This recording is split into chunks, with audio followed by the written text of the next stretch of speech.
Christopher Nolan's Batman the Dark Knight is a chaotic film, but the film has gorgeous use of mise-en-scène through costumes, makeup, setting, lighting, kinesis, and composition. All these elements make up the masterpiece of a fantastic DC and crime film. Batman the Dark Knight focuses on the conflicts of Gotham and the fighting of crime and the mafia in the city.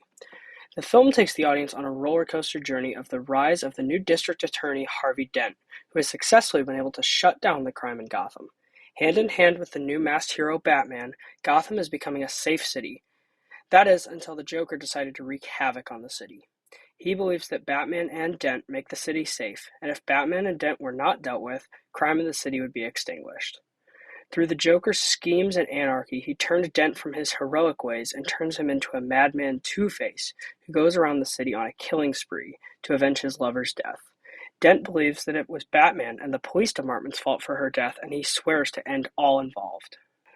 The Joker just wanted to watch the world burn. He wanted to see people turn their eyes away from good. Dent begins killing people who are involved in the death of Rachel. While this is happening, the Joker continues his anarchy. However, through the help of Batman, the Joker is captured. That being said, the Joker's mission was still alive. Dent was still threatening and killing many people, including Police Commissioner James Gordon and his family. Dent blamed Gordon for being unable to save Rachel. Batman saves Gordon and his son from Two-Face, but in these events, Dent falls from a ledge and dies. Batman could have told the city about Dent and his killings, but believed that Gotham got the hero they deserved. Not one in a mask, but one they could look up to. He took the blame for Dent's actions because he didn't want to ruin Dent's reputation as a good man.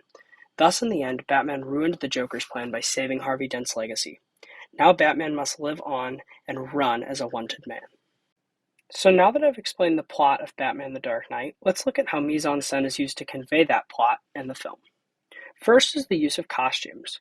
The first few scenes of the movie, costumes are instantly important. In the robbery scene, all of the Joker's minions are wearing clown masks to hide their face and to represent their boss. On the flip side, many fake Batmans are dressed up to look like the real ones because they want to be the hero that Gotham looks up to.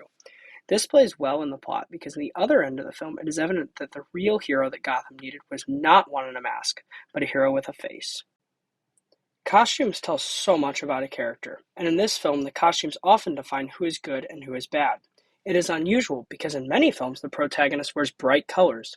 However, in this film, Batman, who is the protagonist, wears a dark costume that gives an evil vibe, while the Joker, who is the bad guy, wears a purple suit that gives him a playful and fun vibe.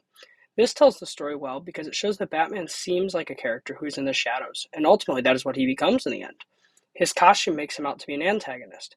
It shows that Batman is not always the bright hero that Gotham believes him to be.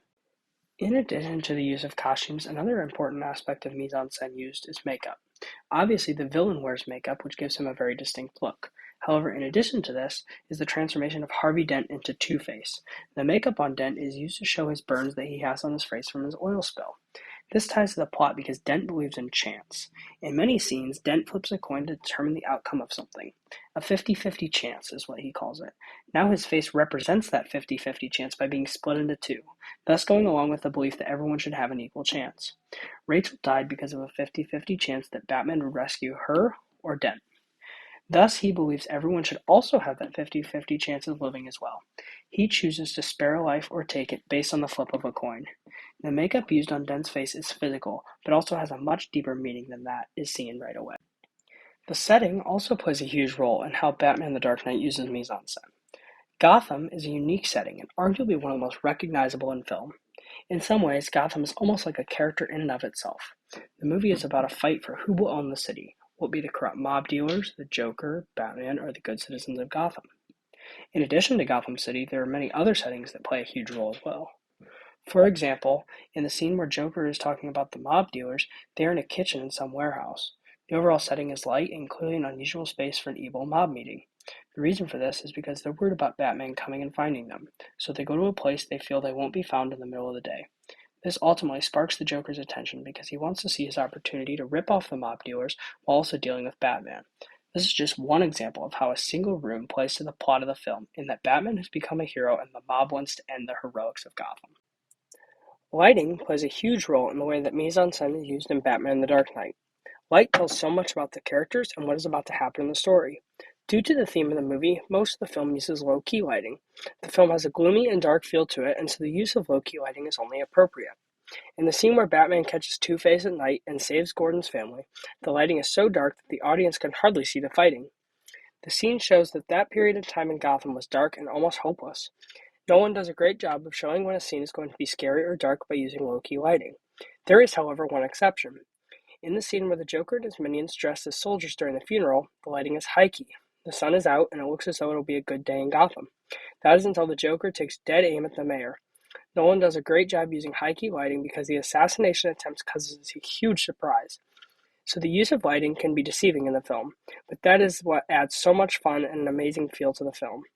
Nolan takes an unconventional approach to the use of lighting in the film. That being said, it still feels like a perfect use of mise-en-scène to tell the story of the dark period in Gotham. Nolan uses mise-en-scène in another way as well, kinesis. Kinesis is simply the movement on screen that the audience can see. There are so many examples of kinesis in the film that develop the film's plot. The biggest use of kinesis in the film is in the opening scene. The robbers start the scene by using a zip line from one building to the other. Another example is in the car chase scene with the Joker. Batman is able to flip the bus with an explosion. This is a great example of movement in the film. Batman the Dark Knight is honestly a film with constant movement. That is what keeps the audience engaged. The Joker is always on the move, and while it is not always kinesis, much of what is shown on screen from him is. The final use of mise-en-scène in Batman the Dark Knight is the use of composition. Much of the composition that happens on screen is due to the relationship of characters. The scene that comes to mind is when Batman interrogates the Joker. Deep space composition is used. The lights are off and all you can see is the Joker's face in the dark. Deep space composition is used to show fear and darkness. The Joker exemplifies these ideologies. The use of dark space composition in the scene shows that despite the fact that the Joker was in prison, he had more in mind and his evil schemes were far from over.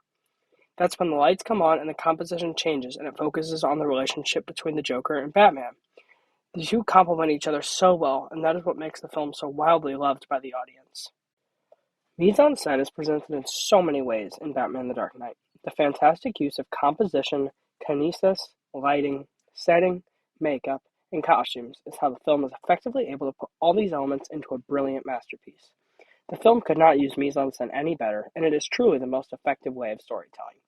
All these elements presented the story of the rise and fall of the District Attorney Harvey Dent, the Joker and his evil plots to ruin the good parts of Gotham, and the masked hero Batman, who is ruining his own reputation to save Gotham's true hero.